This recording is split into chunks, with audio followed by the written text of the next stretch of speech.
사무엘상은 주인공이 누구라고 그랬죠? 한 사람만 꼽는다면 요거 지난주에 보여드렸는데, 자 다시 한번 보시면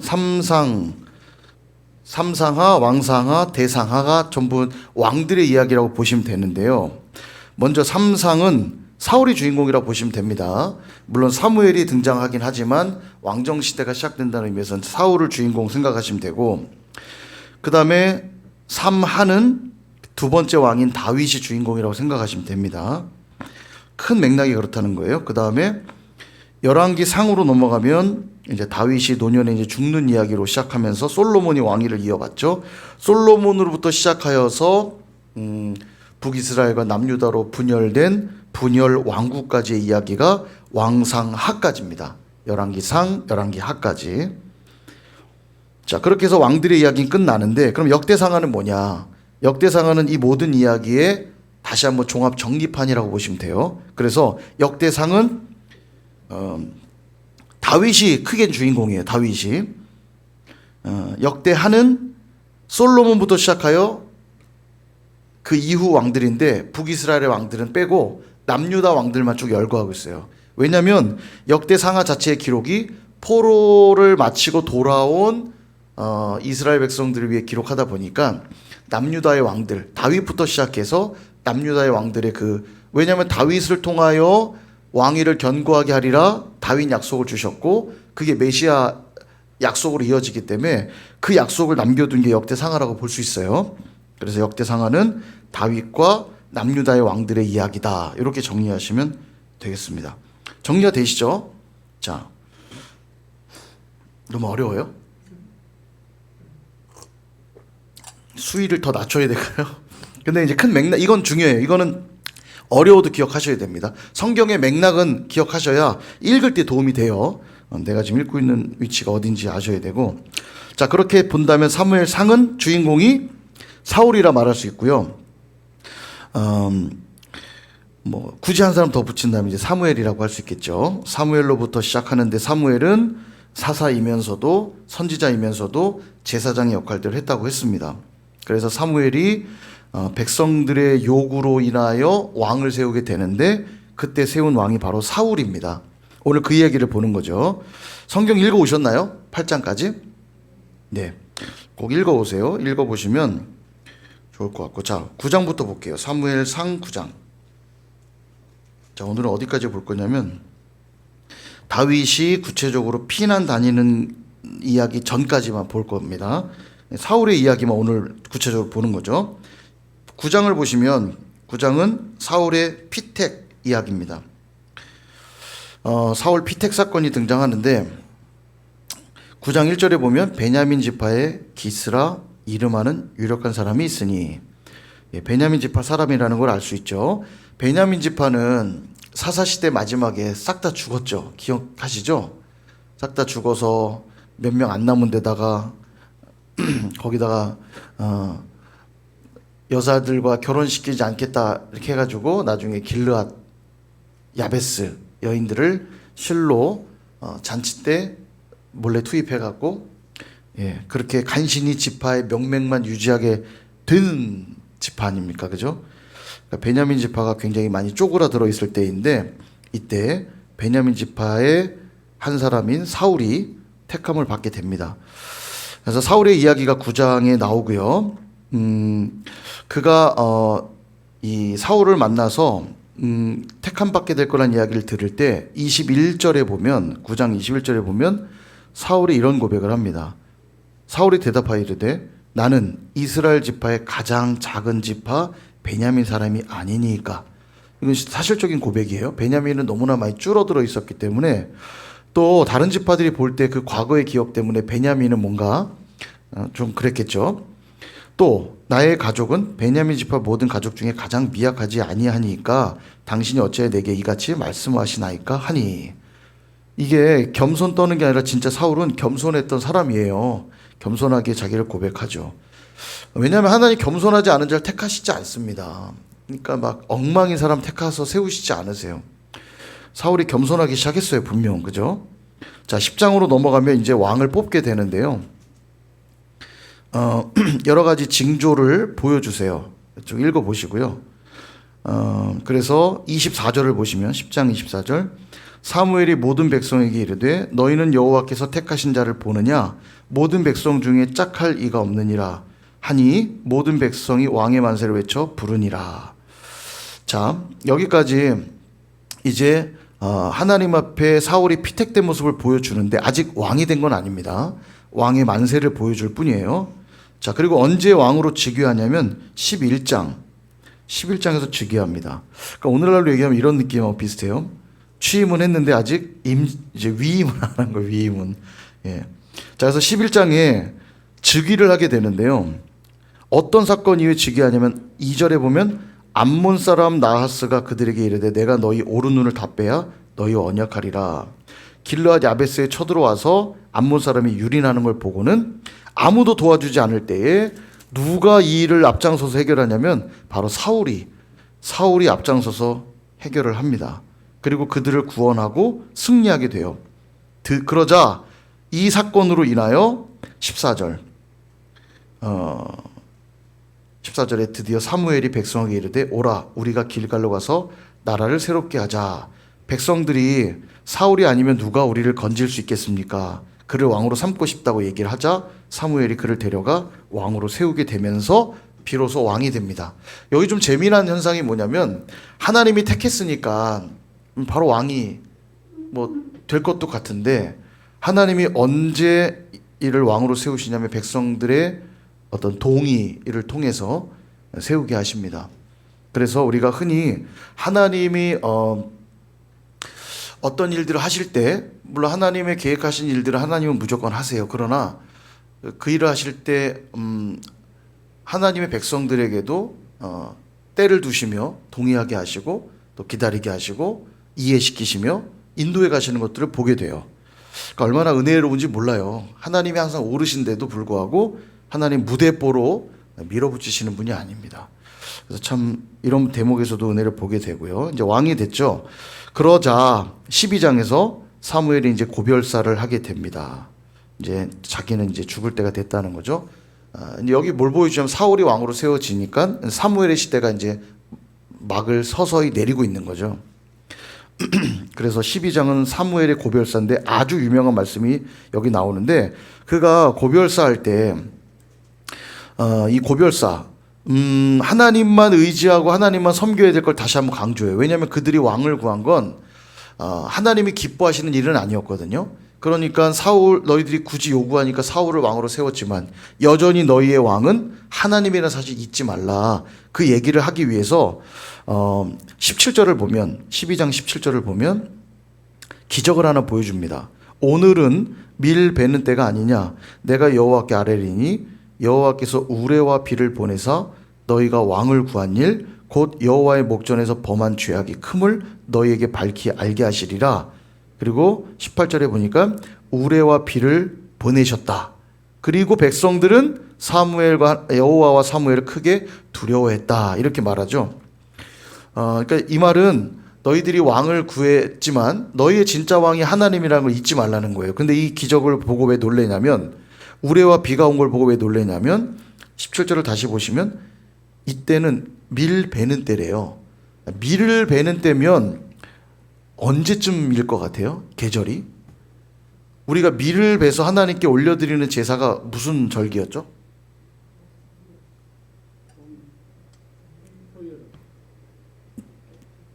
제가 이제 절기를 예전에 절기 설명을 드렸잖아요. 자, 6월절, 맥주절, 초막절 해서 각각 3개씩 설명드렸잖아요. 근데 이제 밀농사를 해서 그 밀농사를 드린 추수한 것을 하나님께 제사로 드리는 절기 기억하세요? 이러니까 제가 할 일이 있어요. 얼마나 좋아요. 아유 얼마나 감사한지 몰라요. 했던 설교 또 해도 늘 새롭게 들으실 수 있는 여러분이 계셔서 감사해겠죠? 예? 아, 예. 요때 이제 그 밀을 베어서 드리는 절기가 이제 맥주절입니다. 보리를 이제 수확해서 드리는 절기는 제가 초실절이라고 말씀드렸죠. 그러니까 봄 때에 3월에서 4월경에 6월절, 무교절, 초실절 요때는 보리 농사 지은 걸 가지고 제사를 드리고요. 그다음 밀은 대략 한 5, 6월경쯤 이제 이때쯤 밀 농사를 드릴 때예요. 그러니까 밀 베는 때라고 했으니까 이때가 대략 한 6월 전후라고 보면 이때가 팔레스타인은 건기입니다. 건기. 비가 올 때가 아니에요. 비는 언제 오냐면 이른 비와 늦은 비가 있잖아요. 이게 언제 오냐면 10월부터 그 이듬해 3월까지가 이른 비와 늦은 비가 오는 시기예요. 그러니까 10월에 이른 비가 오고 그 이듬해 약 3월경 봄이 다 될 때 늦은 비가 오거든요. 근데 이 비가 왜 중요하냐면 이른 비와 늦은 비가 오므로 이제 그 비를 이렇게 잘 저장해서 곡식 수확할 때, 이른 비는 가을 추수할 때 중요하고요. 그 다음에 늦은 비는 이제 봄 수확할 때 필요한 거죠.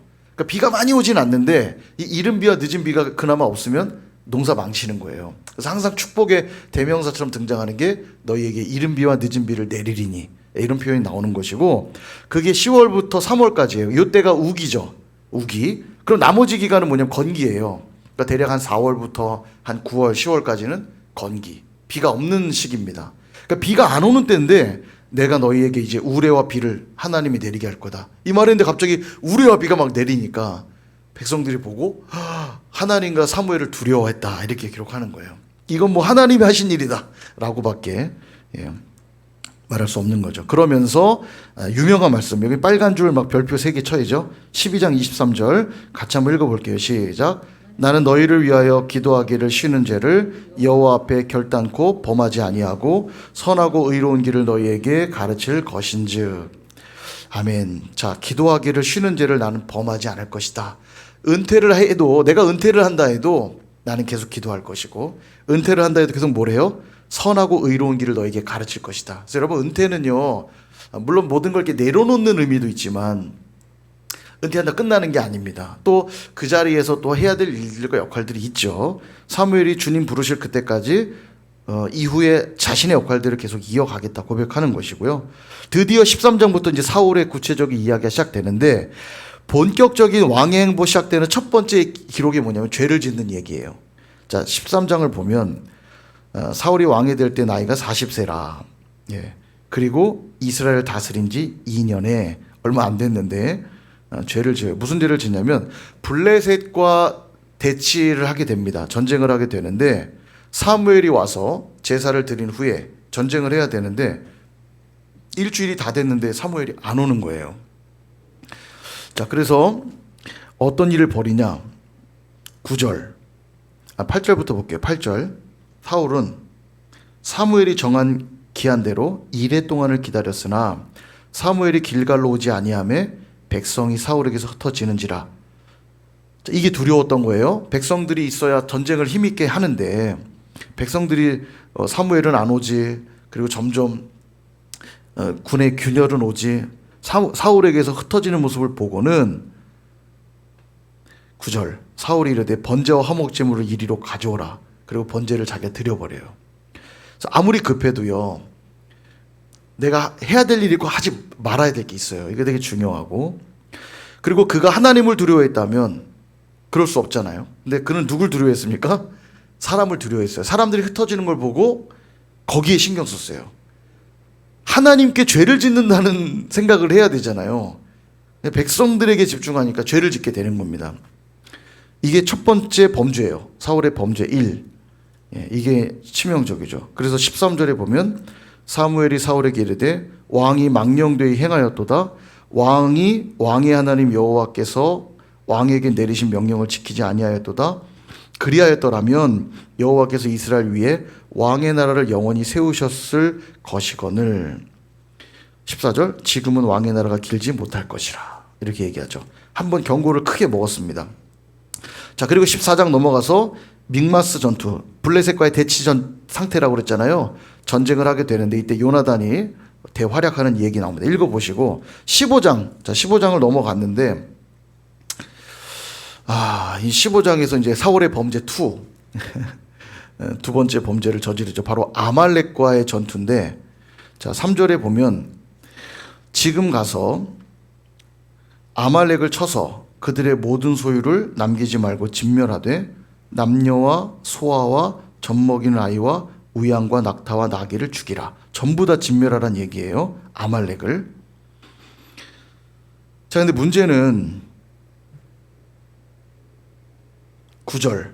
자, 9절 보시면 사울과 백성이 아각은 이 아말렉의 왕입니다. 왕의 칭호인데 바로처럼 아각. 예. 이 아각을 살려뒀고요. 그리고 그의 양과 소의 가장 좋은 것, 기름진 것, 어린 양과 모든 좋은 것을 남기고 진멸하기를 즐겨 아니하고 가치 없고 하찮은 것만 진멸했어요. 예, 하나님 분명 다 진멸하라 했는데 헤레마라고 했거든요. 헤렘 역시 그 죄에 대한 심판이니까 죄를 완전히 섬멸하는 것도 하나님께 드리는 행위입니다. 하나님이 없이 하라고 했기 때문에. 자, 그런데 여기 표현이 재밌어요. 가장 좋은 건 남겨두었고 가치 없고 하찮은 것만 진멸했대요. 하나님께 뭘 드린 거예요? 가치 없고 하찮은 것만 드린 셈이에요. 좋은 건 내가 갖고 나쁜 건 하나님께 드렸고, 그런 표현과 다르지 않는 겁니다. 사실 다 드렸어야 되는데 지금 이게 사울의 큰 죄가 됐죠. 이 일로 하나님이 완전히 실망하시죠. 그래서 우리가 잘 아는 말씀 22장 22절 23절 같이 한번, 여기도 뭐 별표 한 3개 거이겠죠? 한번 읽어볼게요. 시작. 사무엘이 이르되 여호와께서 번제와 다른 제사를 그의 목소리를 청종하는 것을 좋아하심같이 좋아하시겠나이까. 순종이 제사보다 낫고 듣는 것이 순양의 기름보다 나으니 이는 거역하는 것은 점치는 죄와 같고 완고한 것은 사신 우상에게 절하는 죄와 같음이라. 왕이 여호와의 말씀을 버렸으므로 여호와께서도 왕을 버려 왕이 되지 못하게 하셨나이다 하니. 참 무서운 말씀입니다. 순종이 하나님이 받기 원하시는 제사고요. 그러니까 순종하지 않으면서 좋은 예배를 드린다는 건 거짓말이고요. 순종이 얼마나 중요한지 기억해야 됩니다. 그리고 하나님의 말씀, 순종하지 않는다는 건 말씀을 버린 행위이기 때문에 너가 나의 말씀을 버린다면 나도 너를 버릴 것이다. 되게 무서운 말씀이죠. 이 아말렉을 치는 사건이 왜 사울에게 중요했냐면 그냥 단순히 말씀에 순종하지 않은 정도가 아닙니다. 이 아말렉을 치는 명령은 어디로부터까지 거슬러 올라가야 되냐면 출애굽기 17장으로 가면 르비딤이라고 하는 곳에서 전투가 벌어져요. 그 전투는 모세가 손을 들면 이기고 손을 내리면 지고, 그 전투예요. 나중에 팔이 아프니까 아론과 훌이 도와주잖아요. 그 전쟁에 제일 앞장서서 싸웠던 사람이 여호수아거든요. 아말렉하고 싸운 거예요. 그때 아말렉하고 실컷 싸웠는데, 싸우고 나서 전쟁에 승리한 다음 여호수아를 불러서 뭘 주문하냐면 그의 귀에 아말렉을 천하에서 없이 하라고 그에게 외워 들리라. 여호수아에게 명령합니다. 그리고 이제 광야를 보내면서 아말렉은 계속 이스라엘 백성들을 괴롭혔던 민족 중에 하나인데, 아말렉을 왜 쳐서 진멸하라고 말씀하냐면 그들은 늘 이스라엘 백성 진끝을 괴롭히고 공격한 민족들이기 때문에 천하에서 없이 하라고 얘기해요. 그래서 아말렉은 항상 사탄을 대표하는 민족입니다. 그래서 완전히 아말렉을 쳐서 없이 하라는 명령을 이미 오래전에 주셨어요. 모세오경에 보면 몇 번 얘기하시거든요. 아말렉은 천하에서 없이 하라고. 이게 주어진 명령인데 오늘 지금 사울에게 하나님 어떻게 보면 기회를 주신 거예요. 이 아말렉을 완전히 진멸하라. 명령을 주셨고, 순종하기만 하면 무조건 약속된 승리인데 사울이 스스로 판단한 거예요. 좋은 것들은 좀 남겨놓자. 그리고 아각도 남겨놓죠. 왜냐하면 왕을 잡아가야 승전보가 확실하죠. 봐라, 적군 왕을 잡아왔다. 그리고 좋은 것들을 취해왔다. 명분은 하나님께 제사를 드리려고, 좋은 것으로. 근데 하나님은 그런 제사를 명령하신 적이 없잖아요. 자기 생각일 뿐인 거죠. 그러니까 순종이 제사보다 낫고 듣는 것이, 청종하는 것이, 귀를 잘 기울이는 것이 순양의 기름을 드리는 것보다 더 낫다고 얘기하시는 거예요. 그러니까 아말렉을 치는 사건은 이때 주신 명령뿐만 아니라 이미 하나님의 백성이라면 아말렉은 늘 쳐서 멸해야 될 족속이라는 걸 알고 있었는 것이 정상이죠. 그 명령에 순종하지 않았기 때문에 하나님이 후회하십니다.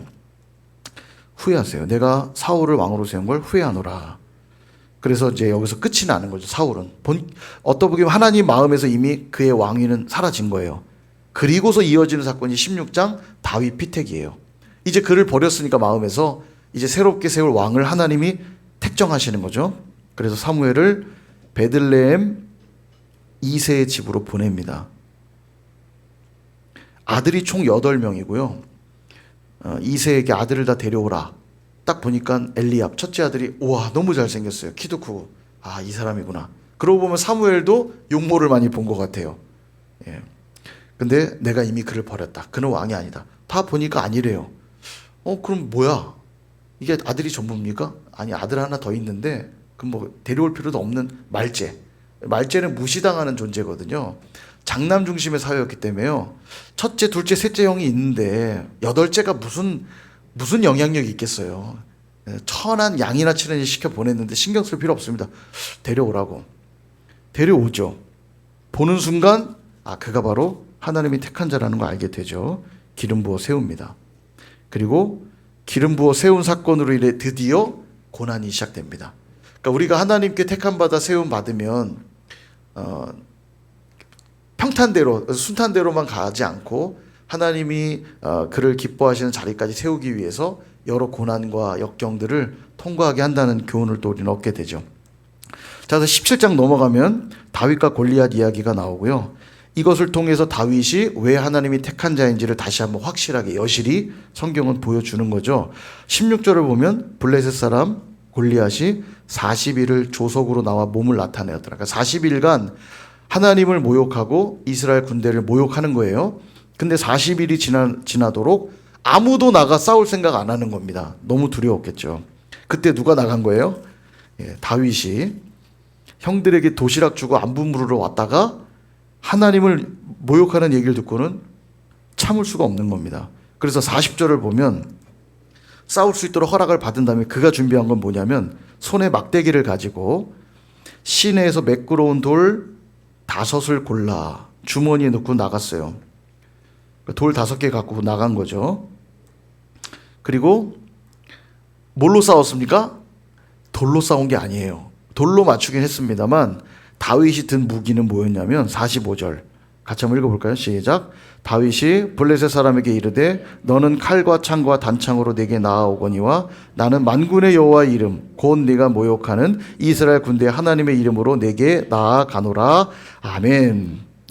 돌로 싸운 게 아니라 만군의 여호와 하나님의 이름으로 싸운 거예요. 이게 영적 전쟁의 승리의 비결입니다. 우리가 가진 것으로 싸워 이기는 게 아니라 우리가 가진 것을 도구로 쓸 수는 있지만 우리의 힘의 동력은 어디에 있냐면 만군의 여호와 하나님의 이름에 있는 거죠. 그래서 그 이름을 늘 의지해야 되고 이게 빠지니까 자꾸 우리가 인본주의적인 방법들을 쓰는 거예요. 사람의 생각들로 교회 일들을 하면 당장은 될 것 같은데 나중에 문제가 커집니다. 그래서 늘 하나님의 이름으로 나아가야 되고요. 자, 그 다음 18장 이 일로 다윗이 이제 사람들에게 칭송을 받기 시작하자 사울의 시기가 시작이 됩니다. 이 사무엘상에 보면 항상 흐름이 그랬다고 그랬죠. 하나님의 유유히 흐르는 역사와 반대적인 그런 역사들이 동시에 흐르고 있다고 제가 말씀을 드렸는데 18장도 흐름이 그래요. 사울이 다윗을 미워하기 시작합니다. 미워하기 시작함과 동시에 요나단을 통해 하나님의 긍휼이 동일한 시간에 흐르는 것들을 보여줘요. 그래서 18장 1절에 보면 다윗의 마음과 요나단의 마음이 하나 되어서 자기 생명처럼 사랑했다. 이 얘기로 시작해요. 그래서 우리가 아무리 힘들고 어려워도요. 다윗과 요나단 같은 지체들이 옆에 있으면 우리가 이겨낼 수 있고 힘을 얻거든요. 우리 선일교회 성도들이 저는 그랬으면 좋겠어요. 어떤 상황이 돼도 서로를 붙들어주고 격려하고 세워주는 다윗과 요나단 같은 관계들. 대적들은 늘 우리를 무너뜨리려 하겠지만 시기하고 질투하고 미워하여 무너뜨리려 하겠지만 우리는 서로 마음을 지키고 하나 돼서 나아가는 거죠. 자, 그래서 읽어보시면 뭐 어려운 내용 없고요. 그 다음에 19장. 자, 조금만 힘내세요. 이제 곧 끝납니다. 19장. 라마 피신. 라마 피신. 이제 뭐 도망 다니는 거죠. 읽어보시고요. 어려운 내용 없습니다. 읽어보시고 미갈의 얘기가 잠깐 나오는데 사울의 딸 다윗과 결혼한 미갈의 얘기 좀 나오는데 보시고요. 자, 그 다음 20장은 우정맹세, 바로 요나단과의 우정맹세입니다. 사울이 죽이려는 걸 알고 요나단은 그러나 그에게 기름 부으심이 있다는 걸 알고 다윗을 보호하려고 하거든요. 한 번 더 내가 아버지에게 확인하고 아버지가 정말 너를 죽이려고 한다면 내가 사인을 줄 테니까 너는 멀리 도망가라. 그리고 확인해 보니까 아버지가 죽이려 한다는 걸 알고 사인을 주죠. 화살을 딱 쏴서 사인을 주고 그 일로 두 사람은 이제 헤어지게 됩니다. 자, 여기까지가 이제 20장이고 21장부터는 본격적인 다윗의 도피 경로가 나오거든요. 이제 높당 갔다가 막 여기저기 무슨 광야 갔다 동굴 갔다가 이제 막 도망 다녀요. 21장부터는 도망 다니는 역사인데 21장부터 나머지 부분은 다음 시간에 보도록 하겠습니다.